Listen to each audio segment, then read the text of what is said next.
401k advisors want to build a scalable practice, but aren't always sure what to do next. Welcome to Outcomes, the podcast designed to help advisors think, make decisions, and cast a vision to create a business for the future. Here's your host, Ross Marino, financial planner, author, speaker, and CEO of Advisor2X. Shaping Change by Ross Marino and Susan Bradley. Well, I've really lived the whole theme of the book. Any advisor will tell you they've seen clients go through this, where they have plans one day, you wake up the next day, and the plan is practically scrapped because now life happened and the plans need to change. Get your copy of Shaping Change by visiting shapingchangebook.com. Welcome to Outcomes, the podcast. Today I am joined by Todd Timmerman, co-founder of Retirement Plan Analytics. Hello, Todd. Ross, good to be with you. Thank you. I am looking forward to your insight on multiple topics. I have some questions written down that I've been wanting to ask you and hear how you see the industry and where you think it's going. And the reason I really want to interview you is you have a unique career path. You've been on both sides of the table. You've been from record keepers to an entrepreneur working in advisory capacity. You really have a lot of experience in all different types of positions. So could you walk us through your career path so we have a better understanding of where you're coming from? Ross, I know a lot of successful advisors maybe worked at a record keeper for a season. I had a lot of seasons, close to 27 years at a major record keeper, Principal Financial Group. And I started my career working on small plans. And it was such a blessing because there were so many advisors in Florida that took me under their wing and really mentored me and taught me and had a big life impact. So I started in the small plan market. And then I was promoted to lead 3 offices. And so I worked with the sales reps, I worked with the service reps, helped teams get ready for presentations, and also worked with advisors. And then the last 8 years of my career, the company I was with, Principal Financial Group, wanted to start a large plan division. And so I went to the large plan division and really helped create solutions that could help employers make a difference, and really had to focus on differentiation because we were really starting from almost scratch. So in 2015, I decided to leave and start Retirement Plan Analytics. So before we dive into Retirement Plan Analytics, and I've been fortunate to, I think, be on the ground floor of seeing 1.0 and 2.0 and just loved it. Fascinating stuff. But I remember some of our original conversations, and you talked about some similarities between small plans and large plans and why the analytics work, period, because much of what the small plan market needs is also what the large plan market needs. And obviously there's some differences as well. And I think conversations I had with you may have been some of the most insightful I ever had.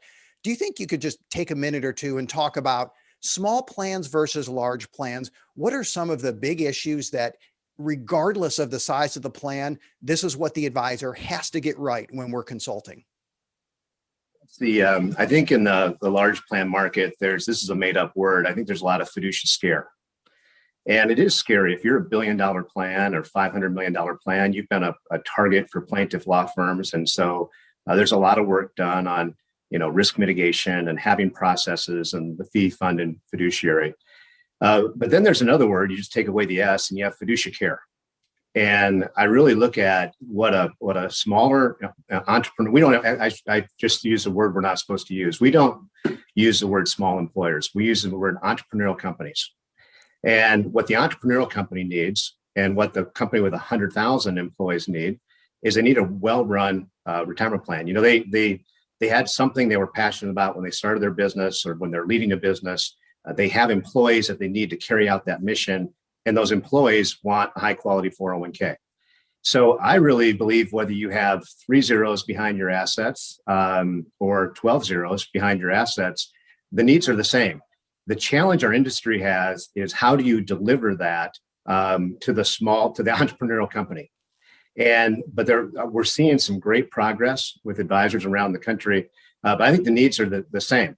And in some ways, I see the smaller companies, the entrepreneurial companies, their employees, if you have 100,000 employees, one bad one really doesn't make a huge difference. You're not optimal, but 1 out of 10, the employees are just crucial. And so, especially in our labor market today, the entrepreneurial company needs the same things the bigger company needs. It's just harder to get it for the entrepreneurial company. So fiducia scare and fiducia care. I've got two new words, so I like that. And as I was listening to you, I was thinking, because that's what people with ADD do. They try to listen, but then they think as well. So, fortunately, we're friends, so it doesn't shock you at all, right? You're okay there. Delivery might be a little easier for entrepreneurial companies, because it's one thing to say we want to adopt some feature within our 401k plan, but to actually implement it, it's a long roadmap. It's a big rollout if you're a larger company. So I think if maybe you have 10, 20, 30 employees, it might be a little easier to do that, even though you may not be as staffed to roll it out. Do you see a difference in the adoption rate of certain features? Are they more entrepreneurial companies? Do they respond a little quicker in your experience, or how's that work out? Just in the number of dynamics, a big company, let's say you got $1 billion plan, and we have the privilege to serve a number of those. They're going to have their attorney in the room. They're going to have 5 C-level people in the room. They're going to have a benefits person who really worked on 401k plans for 30 years, really into process. And the good committees will make decisions. The difference in the entrepreneurial market is you have a person, and this person is really passionate about something, and they need to have a good 401k, and they don't want to be embarrassed. I think one of the things as if you make widgets, if you have a bad decision in some things, it's not that transparent. 401k plans are tremendously transparent, and every company has one employee who probably loves investments, and they look at the lineup that their employer provides, and they're thinking, what is going on? So I do think, and Ross, there's, you know this, you're a reader, but it's called the speed of trust. And the advantage in the entrepreneurial market is they typically work with an advisor that they really trust. And you can get decisions done in a meeting that might take a larger organization, a year, because of that speed of trust. The challenge we have is they have to trust the person who also has a toolbox to be able to help that client. But boy, if you could put those two together, capability and trust, you can make very quick decisions and good decisions. That makes sense. So you started a few years ago, the RPA Academy, and I remember the first iteration, and version 1.0 is usually rough for all types of products. I was really impressed with what you decided to do before you pulled back the curtain and said, okay, here's our academy. So I remember round 1 getting the sense of, you really did cover whether I'm going after $1 billion plan or a $5 million plan. It looks like there's relevant material, and it was spelled out really well. And I know it's grown since then. So can you give us an update on the RPA Academy, where you're at right now, and maybe some things you're looking at doing in the near future? Absolutely. So Ross, one of the items, and I love to read Jim Collins, and one of his ideas is called low cost probes. And so I remember meeting with you, 4 or 5 years ago, and sharing what we were doing in the large plan market, the mega market, and just toying with this idea: what if we packaged a solution that would include a fiduciary solution, a 328 or a 338 or a 321, would include benchmarking, not just fees, but services and usage, would take care of all the documentation that an employer needs to do, and then would actually provide some governance training. And we did a beta, and we did it with a couple of advisors around the country. It had some fruit. But one of the things I learned was that it's much like my toolbox at home. I think I have 3 toolboxes. I rarely fix anything. So it's not a matter of toolbox, it's knowing how to use the tools. And so we're really, we're on a mission, and our mission is to help employers be stewards, and we can't do that on our own. So the Academy idea was, well, we've given them these tools. What if we were to teach them, give away our intellectual property, how we do committee meetings, why we do what we do, actually do committee meetings, and then actually create a committee binder once a year for this high integrity advisor who might have very successful high net worth, or an employee benefit advisor, and you need an academy to do that. So the low cost probe, we really worked with it. We looked at a couple of different record keepers, decided to partner with Transamerica, and they're a leader in pooled plans. So this pooled plan phenomenon is the ability to package best practices, but you still have to teach advisors. So we expect this year to have 1,000 advisors go through the academy, and that's really where I think we'll see the fruit. Tools on their own, they're good, but you have to have a tool used properly. And that's kind of the next big item that I think a lot about. And I think of the information age where investors are able to access information, but applying that information, the data doesn't support that information had any value, right? The investor returns still are similar decade after decade, regardless of how much information is out there. And that is, that's a great insight. It's great to give them the tools, but how do you use the tools? How do you implement them? And if you're not well versed in what's behind the tools, it can be intimidating for an advisor. And especially in the small plan market, so many of them, we're generalists at best, right? And I remember myself 15, 20 years ago, I was a financial planner and I had to add 401ks and you had to know what to do, but they really didn't have the solutions back then. And now we're moving into a place where those solutions are available with pooled plans. So actually I had another question I was going to ask, but something else just popped into my head. So I've got to know, let's go out 5 years, pooled plans, partnering, packaged type solutions, fiduciary solutions. What do you think the market's going to look like 5 years from now for, say, the $1 to $10 million market? There's a lot of factors that are converging right now, and the pool plan concept is one of them. I think the trend that pool plans are going to be able to attach to is really this movement to employers wanting help on fiduciary items. That was one of the byproducts of the Obama administration and the focus, and then it kind of went on pause. But the marketplace didn't go on pause. In fact, a Fidelity study in 2008. 69% of plans used an advisor. 11% of the reasons was fiduciary. Fast forward 2019, 92% use an advisor and 90% are fiduciary.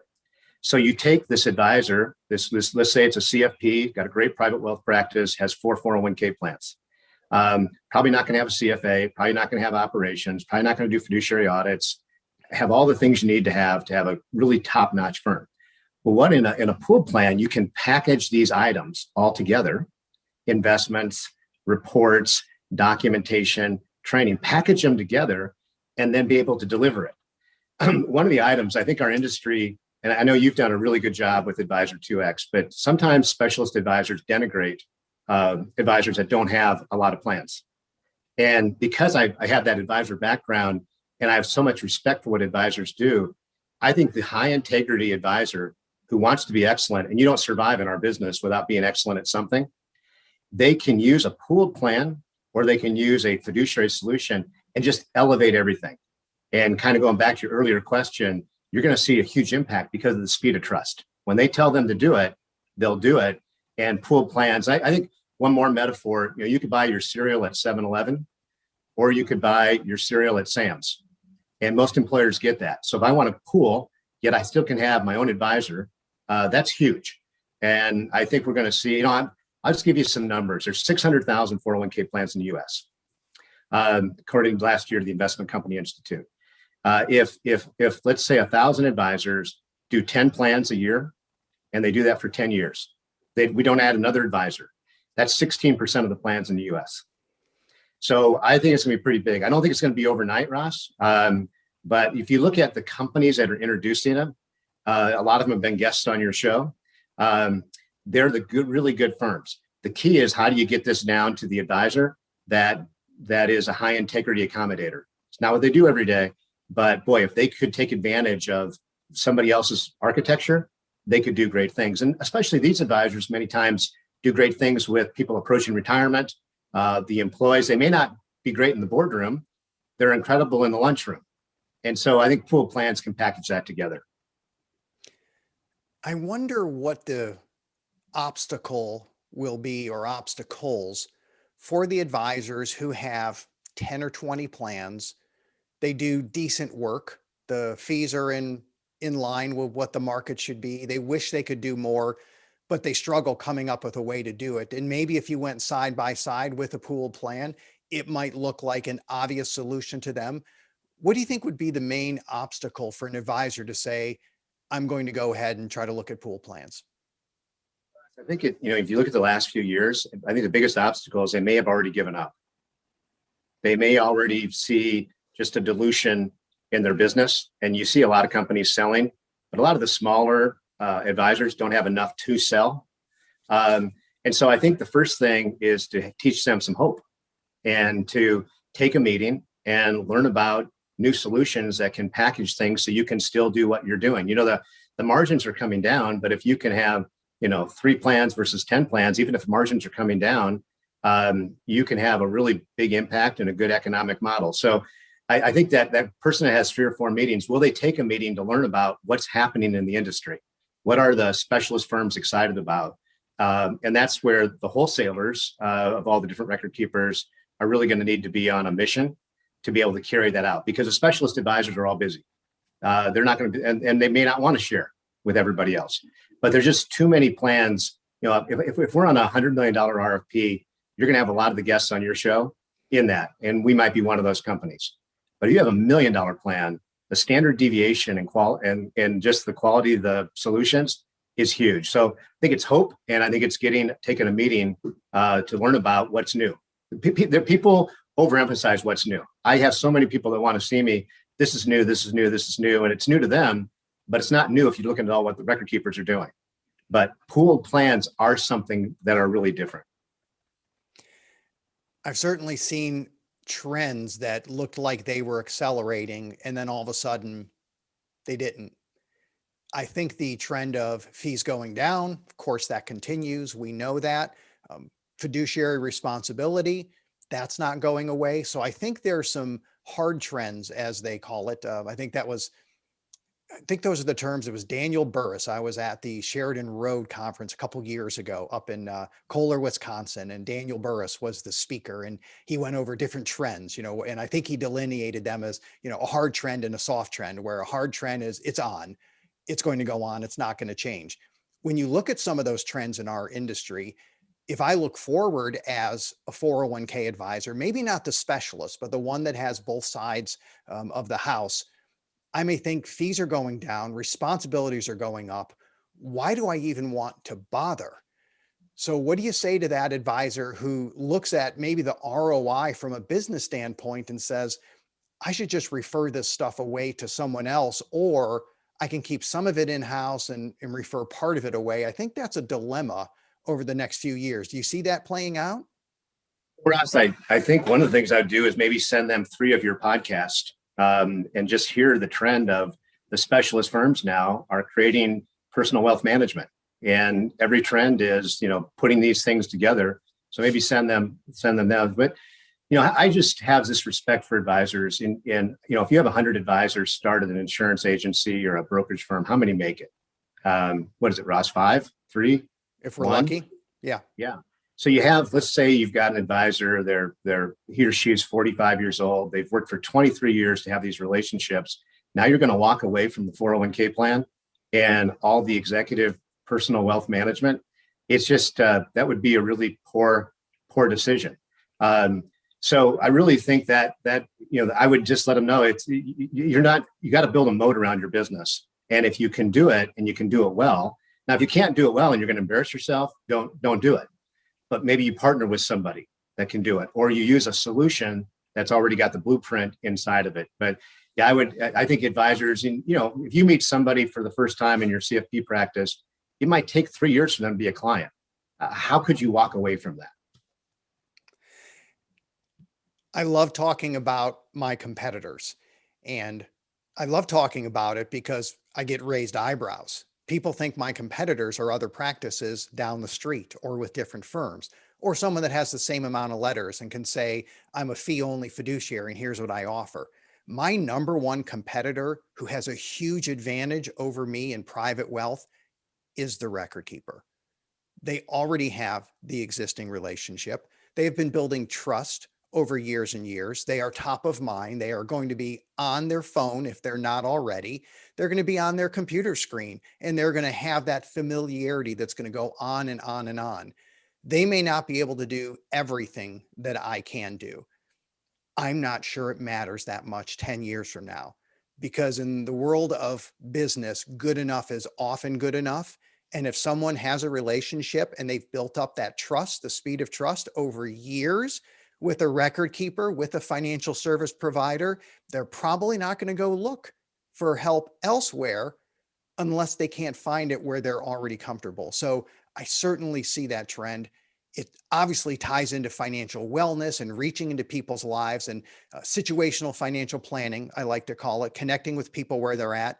You dove into wellness a few years ago, and it's one of the topics where you said, as you went into it, you kind of learned along the way, like building software where you do your alpha and then your beta. And as it interacts with the public, you realize we got to modify this. Can you talk a little bit about your experience with that and maybe some things that you've seen change that you didn't see coming at the beginning? See, when I left as a wholesaler, one of the most exciting things for me was just to look at what the rest of the world had that I didn't have at a record keeper, and to see some of the financial wellness solutions and the fintech and how they were using algorithms and really personalizing a lot. In 2016, I think we had 7 large wellness clients. We got into this and had some clients have some great success. The challenge with technology only, and you mentioned life points, but there are inflection points where people need help. And so we had one of our clients won an industry award for their financial education, and they came back and said, "Hey, what you've done is great, but can you help our people now?" And I said, "Yeah, let me think about that and get back to you." And so really, what we had to do that I didn't anticipate, and it was expensive, is create a CFP team. And I know SageView's done that, and CapTrust and other high quality firms around the country. But technology on its own really won't make a difference. One of the things we've found is we have some clients that want to use financial wellness technology. We have other clients that are with a record keeper that's got good tools, and then you look at the plan review and they have like 3% usage. Well, part of what we're doing is curating. We'll go to the employer and say, "Hey, one of the avenues is you can use our CFP team, and we know your website. Here's a review that we did on it, and we can direct people and get higher utilization." And the beauty of it, we can use their technology to measure it. Ross, the term we use in our firm is we're not here to compete against the record keeper. We're there to complete. Just add an L. Compete to complete. And so what I've learned is that you're going to need these inflection points. I think a lot of other firms have used that as well. I would tell you this: one of our company values is a compelling mission may, not guaranteed, it may make compelling math, but it could take years. So for us, we don't have a product orientation. It's really been at these inflection points, where can you come alongside and help people?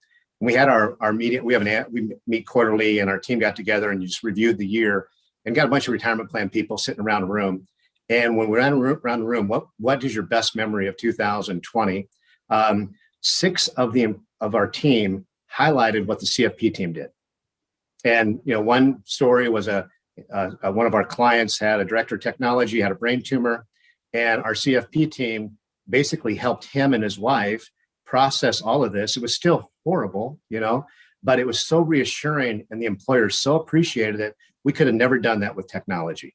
So I think the answer is not a false dichotomy. It's not an either or. It's what do you do to complete it? That's a story that will resonate with me. I recently published a book called Shaping Change, and the whole thesis is making decisions when life happens is not just the hardest time to make decisions, but it's the most important, most critical decisions to your future. So for the CFP team to be there, it really is what matters most. That people need help at certain inflection points. And I've heard you say it before that fintech fails at certain points, and those points are when you need the human. When you're diagnosed with a brain tumor, that would be one of those points. Now you need some human help, because you need the 3 things that I think we bring as planners that someone cannot do on their own. We bring knowledge, we bring experience, and we bring objectivity. And that's what someone needs in those type of life events. And it's great that your CFP team can be there. Play that out 10, 20 years from now when most employers will offer an 800 number or 800 number. I'm aging myself. They're going to offer a button that pops up Zoom or whatever instant access technology is available so they can get help there. What does that mean? Once again, the financial planner down the street may never even meet that prospect. But I love the combination of fintech and people because yes, information's great, technology's great, but it's just not enough in many situations. That would be one of them. Now, it's not a perfect industry yet. It's not a perfect world. I know we're all working on it. One way I'd love to work on it, you know what's coming, Todd. It's the magic wand. And it's how we have to finish the show. And we're all working hard trying to make the world a better place. But if this magic wand was out and you could wave it, and instead of just working hard, just one wave of the wand, you made the world a better place, what would you do with the wand? First thing I'd ask for more wishes. But let me just, I maybe do a personal and a professional, if that's all right. This has been just a crazy time, red and blue and mask and no mask and social unrest. And I think if I had a magic wand, what would be just wonderful to see is just acts of kindness. The golden rule, treat others like you want to be treated. Would love to see a kindness movement happen.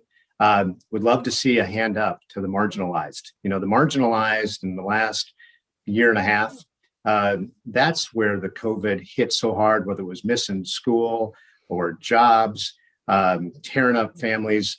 So a hand up. And then the third part of that personal would just be strong families. I love what Mother Teresa said. She said, if you want to change the world, go home and love your family. So strong families all around the world. So that would be, just a kinder world would be a wonderful thing to see. From a business standpoint, and you asked the question, Ross, but there's 600,000 401k plans. And, I know your show's called Outcomes, but before you can help people with outcomes, you got to help the employer make good decisions. And so if I had a magic wand for our industry, and it's what I'm so passionate about, is, if $1 billion plan's got a lot of good advisors and probably $100 million plan. But what do you do for that company with 10 million, 5 million, 1 million, where in our economy where people jump if they know that they're being well taken care of? So my industry would just be not just 20,000 plans have an outstanding, but what if 600,000 plans could be offered something better? But if you make me choose, I'll choose that first one because that first wish would be a pretty great world to live in. Well, I first have to compliment you on being strategic. So when I offer you one wish, you ask for more. Very clever. I like that. And you are once again shown as an overachiever. Ask him for one thing, he gives you two. They were both excellent. Todd Timmerman, thanks so much for being on the show. Thank you for listening to Outcomes. Subscribe now to be notified when new episodes become available. The information covered and posted represents the views and opinions of the guest and does not necessarily represent the views or opinions of Advisor 2X. The content has been made available for informational and educational purposes only. The content is not intended to be a substitute for professional investing advice. Always seek the advice of your financial advisor or other qualified financial service providers with any questions you may have regarding your investment planning.